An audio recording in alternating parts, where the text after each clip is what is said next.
আজকে সপ্তম অধ্যায় পৃথিবী ও মহাকর্ষ এই চ্যাপ্টারটা শুরু করব। ইংলিশে বলা হয় আর্থ অ্যান্ড গ্র্যাভিটেশন।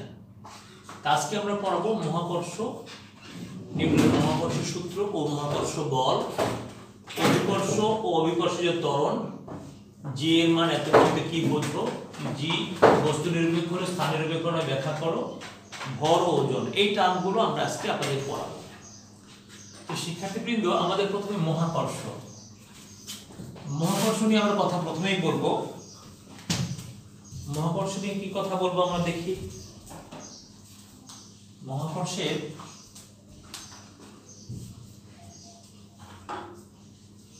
ইংরেজিটা হচ্ছে গ্র্যাভিটেশন।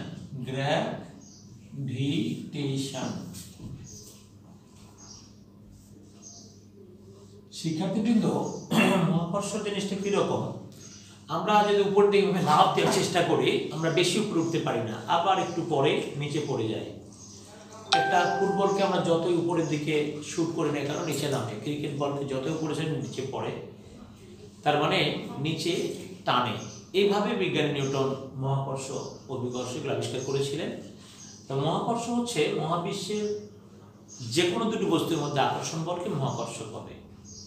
মহাবিশ্বের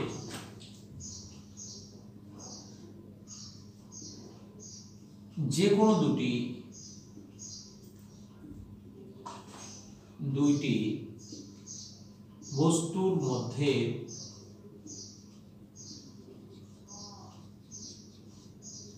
আকর্ষণ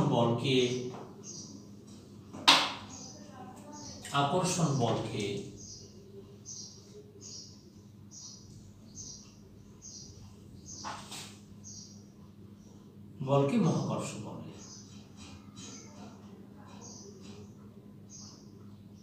যেমন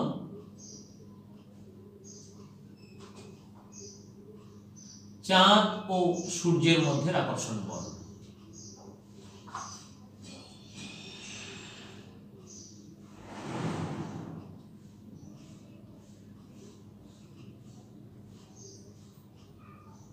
আকর্ষণ বল,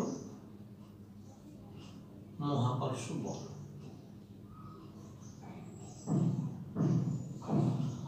শিক্ষার্থীবৃন্দ, আমরা মহাকর্ষ কাকে বলে এবং একটা উদাহরণ দিয়ে দিলাম। আমরা মহাকর্ষ সম্বন্ধে জানলাম। এটার আবিষ্কার করেছেন বিজ্ঞানী নিউটন, সর্বকালের সর্বযুগের সেরা বিজ্ঞানী। তো খুব অল্প বয়সে 21 থেকে 23 বছরের মধ্যে উনি এটা আবিষ্কার করেছেন, সারা বিশ্বে একটা আলোড়ন সৃষ্টি করেছিলেন। আমরা তার কাছে অনেকটাই ঋণী। উনি গণিত এবং বিজ্ঞানের বেশ কিছু মূল্যবান তত্ত্ব আবিষ্কার করেছেন, যা আজও গবেষণা চলছে। তো শিক্ষার্থীবৃন্দ, এবার আমাদের কথাটা হচ্ছে নিউটনের মহাকর্ষ সূত্র ও মহাকর্ষ বল। আমরা এবার দ্বিতীয় টপিকসে গেলাম, নিউটনের মহাকর্ষ সূত্র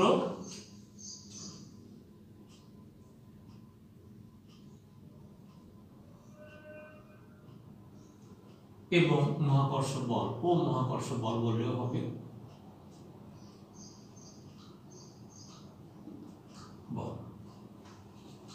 এটা এরকম,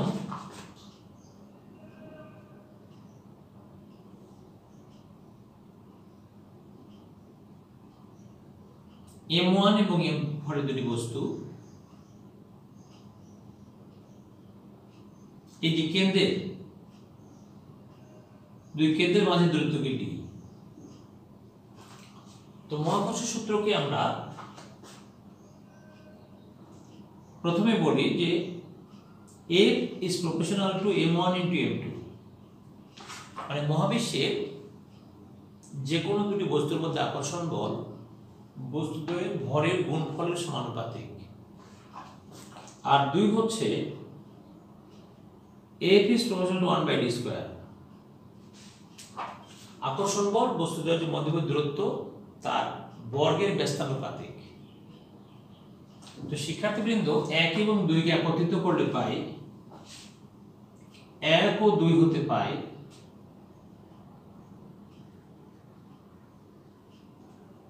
F is proportional to m1 into u2 by d square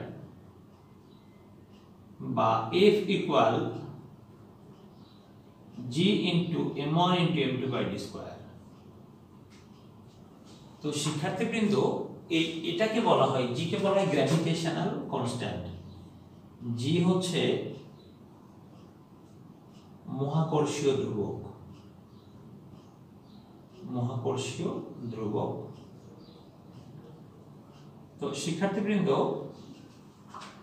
আমরা G কে বলছি মহাকর্ষীয় ধ্রুবক, ইংলিশ হলো গ্র্যাভিটেশনাল কনস্ট্যান্ট, গ্র্যাভিটেশনাল কনস্ট্যান্ট।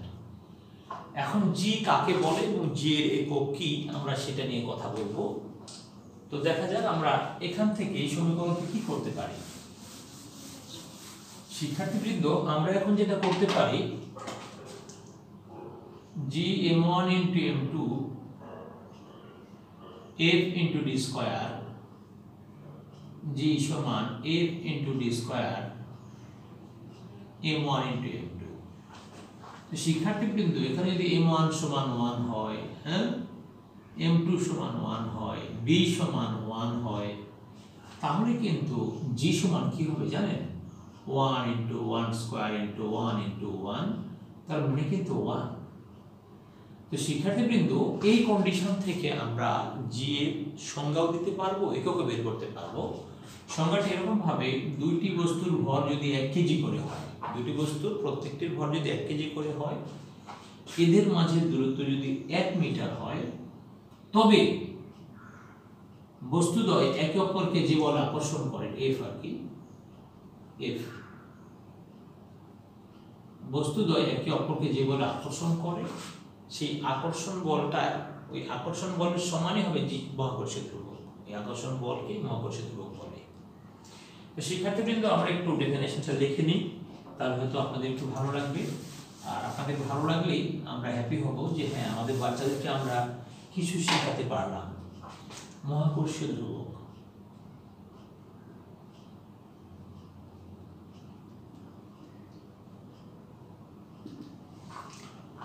দুটি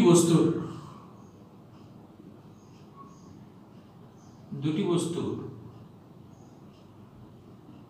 প্রতিটির ভর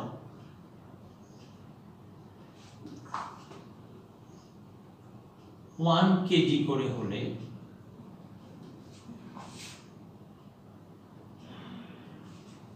এবং বস্তুদ্বয়ের মধ্যবর্তী বস্তুদ্বয়ের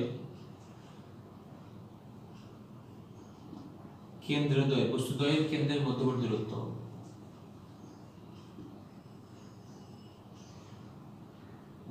দূরত্ব 1 মিটার হলে একে অপরকে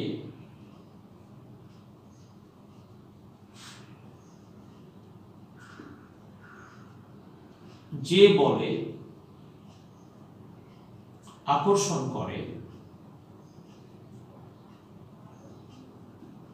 তাকে মহাকর্ষীয় ধ্রুবক বলে।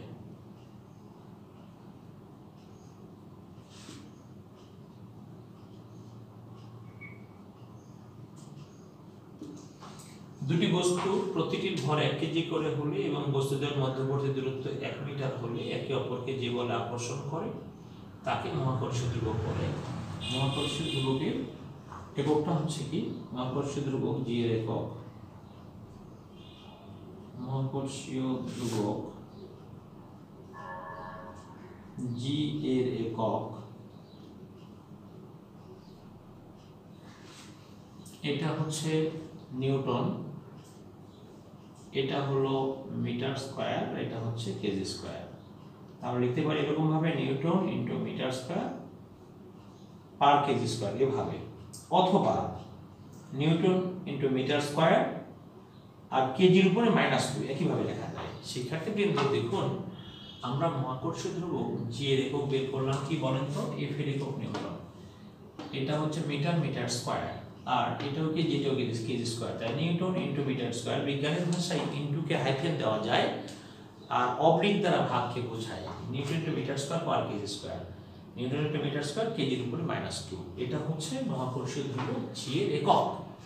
তো শিক্ষার্থীবৃন্দ আমরা মহাকর্ষ বল নিয়ে কথা বললাম। এটা হচ্ছে মহাকর্ষ বল। মহাকর্ষ বল তো আমরা দুটো সূত্রের সাহায্যে প্রকাশ করেছি। এক, যে মহাকর্ষ বল কি, দুটি বস্তুর ভরের গুণফলের সমানুপাতিক। তার মানে কি, ভর যত বেশি হবে আকর্ষণ বল তত বেশি হবে। আর দূরত্বের বর্গের ব্যস্তানুপাতিক, তার মানে কি, দূরত্ব যত বেশি হবে আকর্ষণ বলটা কম হবে। আমাদের মানুষের ক্ষেত্রেও কিন্তু শিক্ষার্থীবৃন্দ একই রকম, যে আমরা যারা কাছাকাছি ঢাকায় একসাথে পড়াশোনা করি বা একসাথে থাকি, তাদের মধ্যে একটা আকর্ষণ অনেক বেশি। আবার দেখা যাবে আপনার একজন সহপাঠী, হয়তো আপনি যখন 8-এ পড়েন, চলে গেছে চিরাং ট্রান্সফার হয়ে বাবার সাথে, আবার 5 বছর পর দেখা, এই 5 বছরের মধ্যে হয়তো আপনি একটু ভুলে গেছেন, আফসা আফসা মনে পড়ছে, তুমি এই স্কুল পড়তে না। এই যে out of sight out of mind, মানুষের জীবনের সাথে কিন্তু নিউটনের সূত্রের সম্পৃক্ততা রয়েছে। যত দূরে যাবে আকর্ষণ তত কমবে, আর যত কাছে থাকবে আকর্ষণ ততই বাড়বে। তাই তো গ্রামীণফোন বলে স্টে ক্লোজ, কাছেই থাকুন। তো ধন্যবাদ শিক্ষার্থীবৃন্দ। আমরা মহাকর্ষ বল এবং নিউটন মহাকর্ষ সূত্র বলেছি। এবার অভিকর্ষ, গ্র্যাভিটি আর অ্যাক্সিলারেশন ডিউ টু গ্র্যাভিটি, এই দুটো নিয়ে কথা বলব।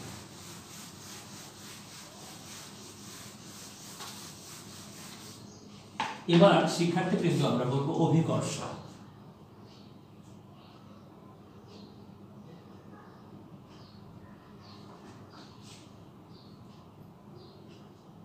ও অভিকর্ষের ত্বরণ।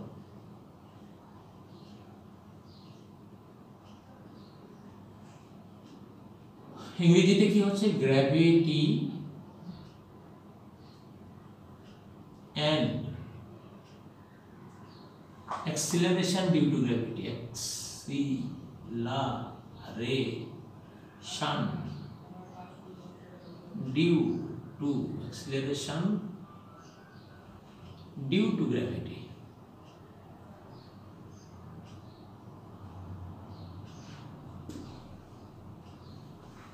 এইভাবে আর কি। তো শিক্ষার্থীবৃন্দ, অভিকর্ষ হচ্ছে মহাবিশ্বের যে কোনো দুটি বস্তুর আকর্ষণ মহাকর্ষ, আর ওই পৃথিবী এবং অপর যে কোনো বস্তুর, মহাবিশ্বের দুটো বস্তুর মধ্যে যদি একটা পৃথিবী হয়, তাহলে পৃথিবী এবং অপর একটি বস্তুর মধ্যে আকর্ষণ বলকে অভিকর্ষ বলে। অভিকর্ষ।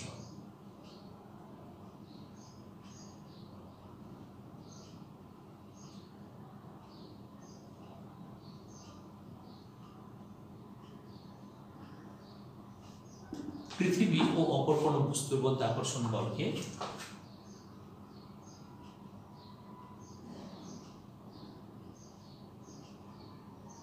পৃথিবী ও অপর কোন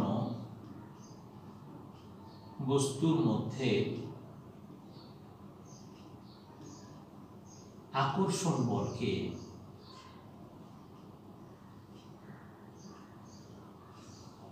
অভিকর্ষ বলে।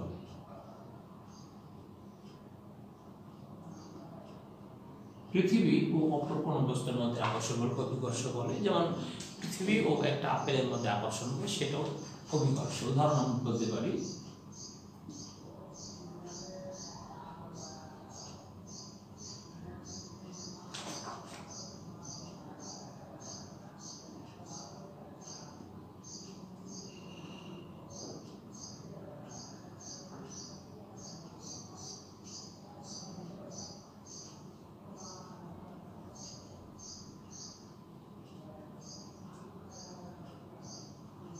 অর্থাৎ কোন বস্তুকে পৃথিবী যে বলে তার কেন্দ্রের দিকে টানে, সেটা অভিকর্ষ আমরা বলতে পারবো। হ্যাঁ, ওটা আবার ওজন আর কি।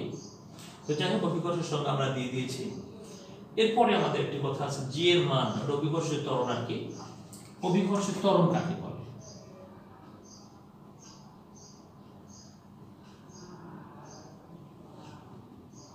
ত্বরণ আমরা সংজ্ঞা, এটাই ইংরেজিতে এটা অ্যাক্সিলারেশন ডিউ টু গ্র্যাভিটি, আপনি চাইলে দিয়ে দিতে পারবেন, অসুবিধা নাই। অভিকর্ষের ত্বরণ ভূপৃষ্ঠ, মানে কোন বস্তু থেকে আমরা মুক্ত অভিকর্ষ বল প্রভাবে, অভিকর্ষ বলের প্রভাবে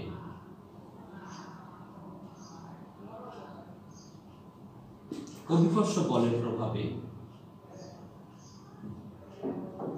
ভূপৃষ্ঠে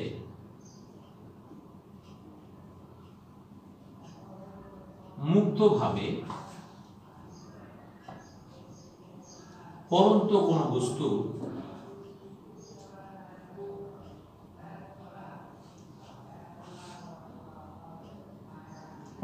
বস্তু বেগ বৃদ্ধির হারকে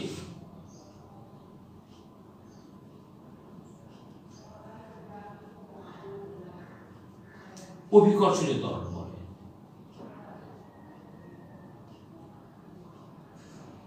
শিক্ষার্থীবৃন্দ, আমরা কি শিখালাম যে অভিকর্ষ বলের প্রভাবে ভূপৃষ্ঠে মুক্তভাবে পড়ন্ত কোনো বস্তুর বেগ বৃদ্ধির হারকে অভিকর্ষজ ত্বরণ বলে। ইহাকে জি দ্বারা প্রকাশ করা হয়।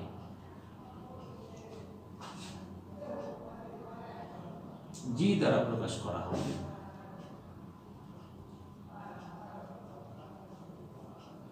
এটাকে জি দ্বারা প্রকাশ করা হয়। তো জি এর মান 9.8 মিটার পার সেকেন্ড স্কয়ার বলতে কি বোঝো? তো জি এর মান 9.8 মিটার আমরা তাহলে অভিকর্ষ ত্বরণ বুঝালাম। অভিকর্ষণ জি এর মান 9.8 মিটার পার সেকেন্ড স্কয়ার বলতে কি বুঝো? এমন প্রশ্নের সম্মুখীন যখন আমরা হব তখন আমরা একটু ওইটাকে ধরেই লেখাবো। কি রকম? এরকম লিখবো।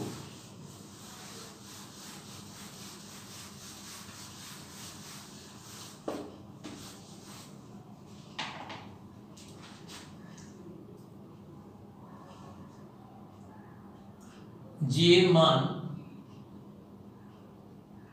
9.8 মিটার পার সেকেন্ড স্কয়ার বলতে বুঝি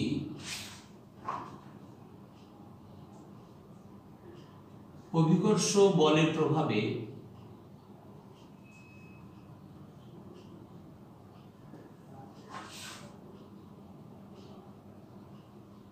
ভূপৃষ্ঠে পরন্ত কোনো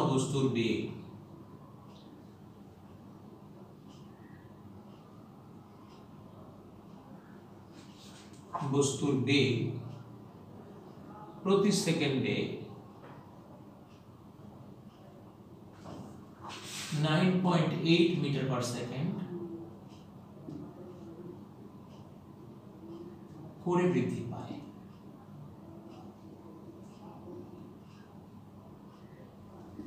অর্থাৎ কোনো বস্তু পড়তে যদি 1 সেকেন্ড সময় লাগে তাহলে তার বেগ হবে 9.8 মিটার পার সেকেন্ড। অর্থাৎ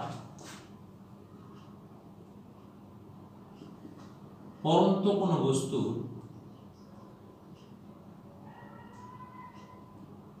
1 সেকেন্ড পরের বেগ হবে 1 সেকেন্ড পরের বেগ হবে 9.8 মিটার পার সেকেন্ড।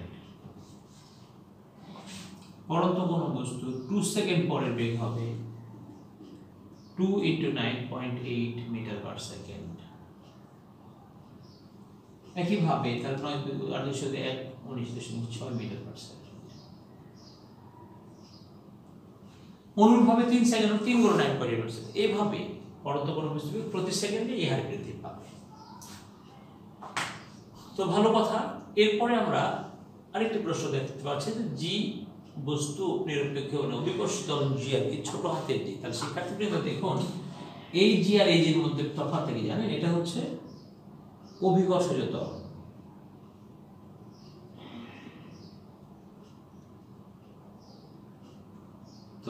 আর এটা কিন্তু মহাকর্ষীয় ধ্রুবক।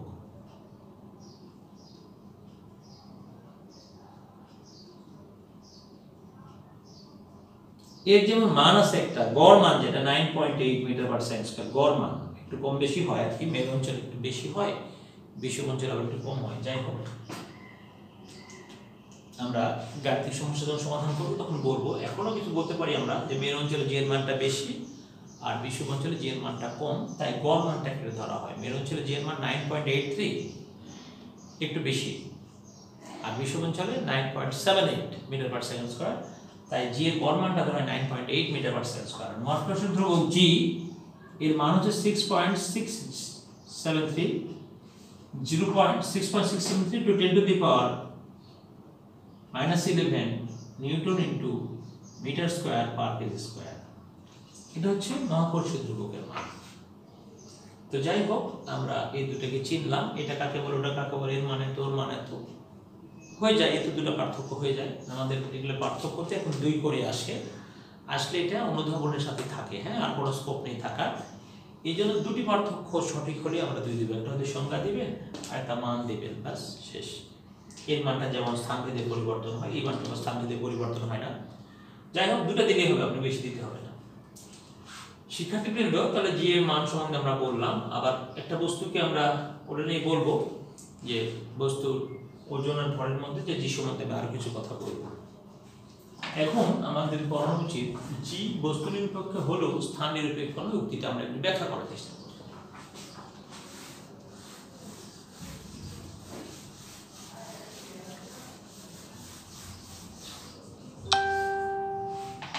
শিক্ষার্থীবৃন্দ, আমরা ওজন কাকে বলে একটু ওইদিকে যাব।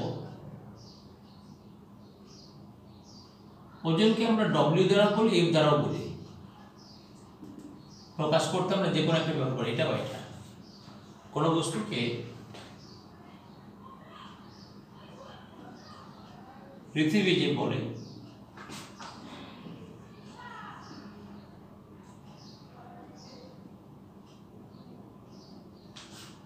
তার কেন্দ্রের দিকে আকর্ষণ করে।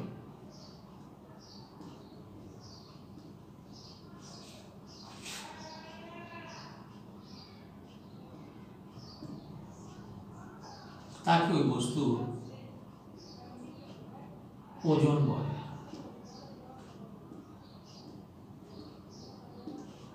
তো আমরা F = mg লিখতে পারি গাণিতিকভাবে।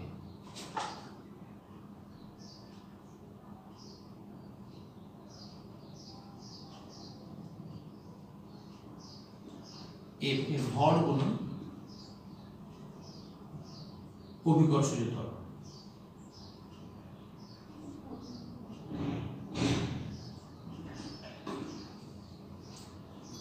শিক্ষার্থীবৃন্দ, আমরা একটু আগে আপনাদেরকে যখন পড়িয়েছিলাম F = g × m1 × m2/d²। তো এখানে 1 এবং 2 কে আমরা তুলনা করি।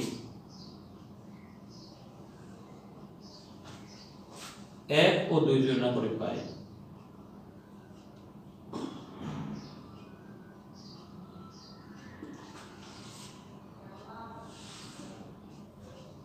এটাও F, এটাও F। তার মানে mg সমান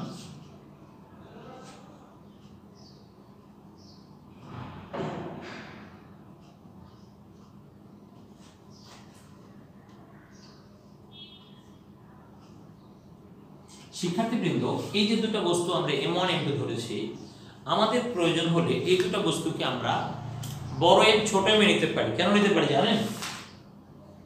আমরা এই জন্য নিতে পারি যে বড় m হচ্ছে পৃথিবীর ভর, ছোট m হচ্ছে পৃথিবীর পৃষ্ঠের উপর যে কোনো বস্তুর ভর। হতে পারে আপেলের ভর, হতে পারে একটা ডাস্টারের ভর, হতে পারে আমার এই কলমের ভর। শিক্ষার্থীবৃন্দ, এই m1 m2 জায়গায় আমরা একটা নিয়েছি পৃথিবীর ভর, ক্যাপিটাল M, যেটা অনেক বড় একটা ভর, আর ছোট m পৃথিবীর সংলগ্ন কোনো একটা বস্তু, হতে পারে একটা মোবাইলের ভর, হতে পারে একটা কলমের ভর। হ্যাঁ, এটা ছোট হাতের m। তাহলে শিক্ষার্থীবৃন্দ দেখেন, এখান থেকে আমি m আর m কেটে দিলাম, কি থাকলো? g = gm/d²। শিক্ষার্থীবৃন্দ, এখান থেকে আমরা বলতে পারছি কি যে পৃথিবীর ভর বিজ্ঞানী কিন্তু মাপ করেছে ফিক্সড, যত বড় মাপেরই ভর হোক ফিক্সড। আবার মহাকর্ষীয় ধ্রুবকের মান আপনাদেরকে আমরা দেখিয়ে দিয়েছি, এটাও ফিক্সড। তাহলে শিক্ষার্থীবৃন্দ, আমাদের জির মানটা কার উপর নির্ভর করছে? দূরত্বের উপরে। বস্তুটা পৃথিবী থেকে কত উপরে আছে, পাহাড়ের চূড়ায় নাকি কোথায়, নাকি উত্তর মেরুতে নাকি দক্ষিণ মেরুতে, এই দূরত্বের উপর নির্ভর করে। শুধু শিক্ষার্থীবৃন্দ, তাই আমরা বলতে পারবো যে অভিকর্ষ ত্বরণ বস্তু নিরপেক্ষ। দেখেন, বস্তুর ভর কিন্তু নেই, দুই দিক থেকে বস্তুর ভর আউট হয়ে গেছে, শুধু আছে কি দূরত্ব। তার মানে কি অভিকর্ষ ত্বরণ বস্তু নিরপেক্ষ, মানে কি বস্তুর কোনো প্রভাব নেই, বস্তু নিরপেক্ষ, বস্তু নেই, বস্তুর ভর নেই। যে দুটো জিনিস আছে দুটোই আবার ফিক্সড, তার নির্ভর করছে কার উপর? দূরত্বের উপরে। তাই আমরা বলবো যে সুতরাং এই সমীকরণ থেকে এটা কিন্তু অনেক সময় বলতে পারি, এরকম ভাবে একটা কোশ্চেন করতে পারি যে অভিকর্ষ ত্বরণ জি এর সমীকরণ নির্ণয় করো, তখন কিন্তু আপনি এই জায়গায় এসে থেমে যাবে। আর যদি বলে এই কথাটা বস্তু নিরপেক্ষ হলে, তাহলে দেখা যাচ্ছে যে এই 2 নম্বর সমীকরণের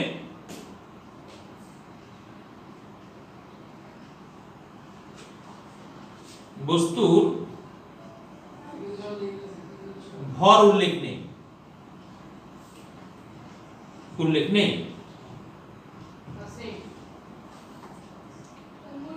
এখানে অর্থাৎ জি এর মান বস্তুর ভরের উপর নির্ভর করে না, ভরের উপর নির্ভর করে না। তো শিক্ষার্থীবৃন্দ এখন নির্ভর করে কার উপর? জি এবং এই যে জি এবং এম প্রতিটি ধ্রুবক।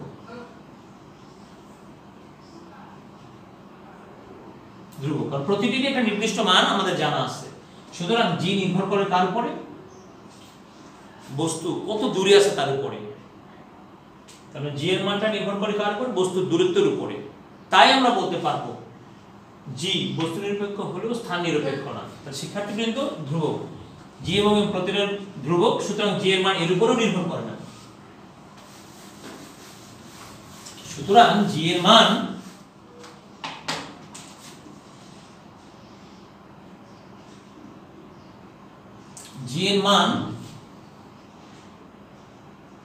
জি এম এর মানের উপরও নির্ভর করে না, নির্ভর করে না।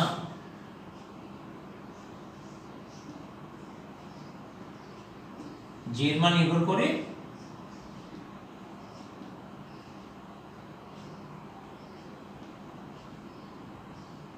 বস্তুটি কত দূরত্বে অবস্থিত, বস্তুটি দূরত্বের উপর।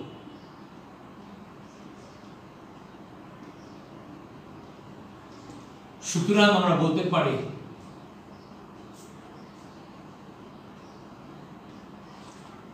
পারি অভিকর্ষীয় ত্বরণ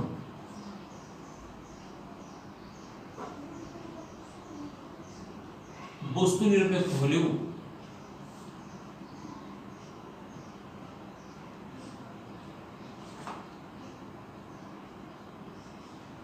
স্থান নিরপেক্ষ নয়।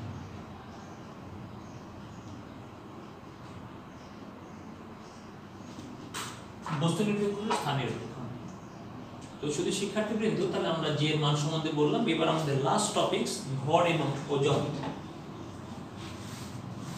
তো আমরা ভর এবং ওজন এই দুটো জিনিস জানি মোটামুটি, তারপরেও ভর হচ্ছে কোন বস্তুর মধ্যে পদার্থের মোট পরিমাণকে ভর বলে। ভর ইংরেজিতে মাস, ভরের ইংরেজিতে কি? মাস, MASS, মাস। কোন বস্তুর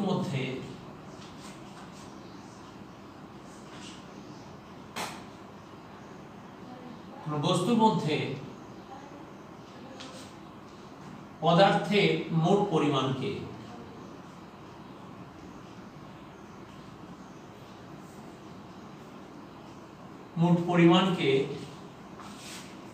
ভর বলে।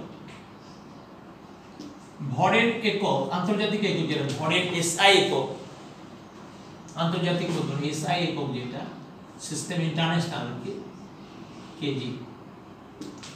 কোন বস্তুর ভর সব জায়গায় একই থাকে, আমি এখানে হোক, চাঁদে হোক, আর পাহাড়ে হোক, আর আমেরিকায় হোক, ভরের কোনো পরিবর্তন হয় না। কোন বস্তুর ভর সর্বদাই অপরিবর্তিত থাকে,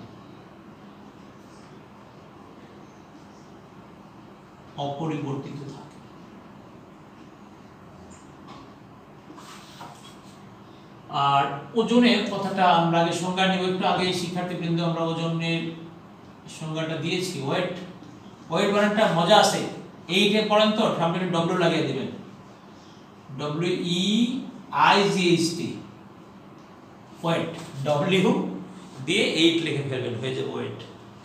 ওজন হচ্ছে কোন বস্তুকে পৃথিবী যে বলে তার কেন্দ্রের দিকে টানে, সেটাকে বলে ওজন। কোন বস্তুকে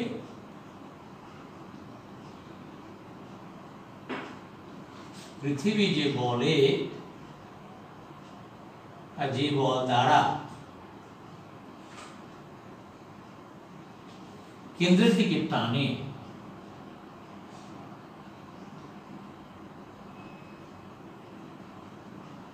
তাকে বস্তুর ওজন বলে। গাণিতিকভাবে ওজন W সমান mg, এখানে m সমান ভর, g হচ্ছে অভিকর্ষজ ত্বরণ।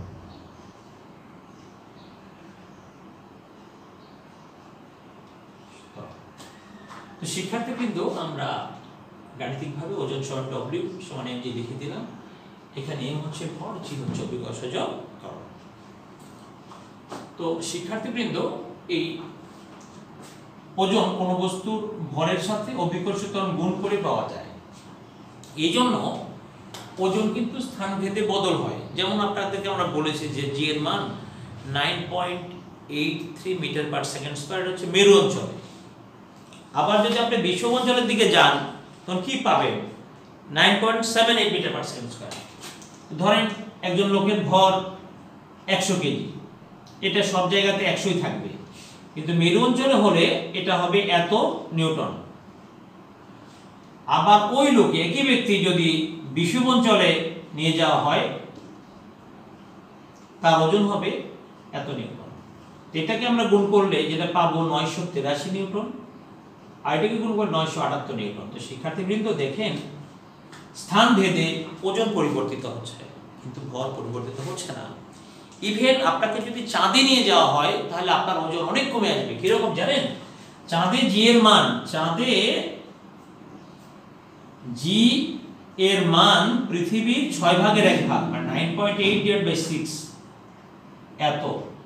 তাই আপনাকে যদি চাঁদে নিয়ে যাওয়া হয়, আপনার ভর যদি 100 কেজি হয়, ওজন কত হবে জানেন? 9.8/6 এত নিউটন। তার মানে পৃথিবীতে আপনার ওজন হচ্ছে, কারণ পৃথিবীতে গড় ওজন যেটা, পৃথিবীতে আমরা গড় ওজন এটা, তাই চাঁদে যেই নিয়ে গেলাম 6 ভাগের 1 ভাগ হয়ে গেল। তাই কোনো ব্যক্তির পৃথিবীতে যে ওজন হবে, চাঁদে তার ওজন হবে 6 ভাগের 1 ভাগ। কেন বলেন তো? জি এর মান চাঁদে অত্যন্ত কম। এটাকে একটা হিসাব করে তারা বলেছে 1.63 জি এর মানটা 9.8 কে 6 দ্বারা ভাগ করলে ওটাই আসে মোটামুটি। তো শিক্ষার্থীবৃন্দ, তাহলে আমরা এখান থেকে এই সিদ্ধান্ত উপনীত হলাম যে ভর ফিক্সড কিন্তু ওজন ফিক্সড না, স্থানভেদে পরিবর্তন হয়। একই বস্তুকে বিভিন্ন জায়গায় নিয়ে গেলে বিভিন্ন অঞ্চলে তার অঞ্চল ভেদে ওজনটা বিভিন্ন হবে। চাঁদে নিয়ে গেলে একরকম হবে, পাহাড়ের উপরে একরকম, ভূপৃষ্ঠে একরকম। ধন্যবাদ শিক্ষার্থী, আপনারা সবাই ভালো থাকবেন, আপনাদের সুস্বাস্থ্য কামনা করছি।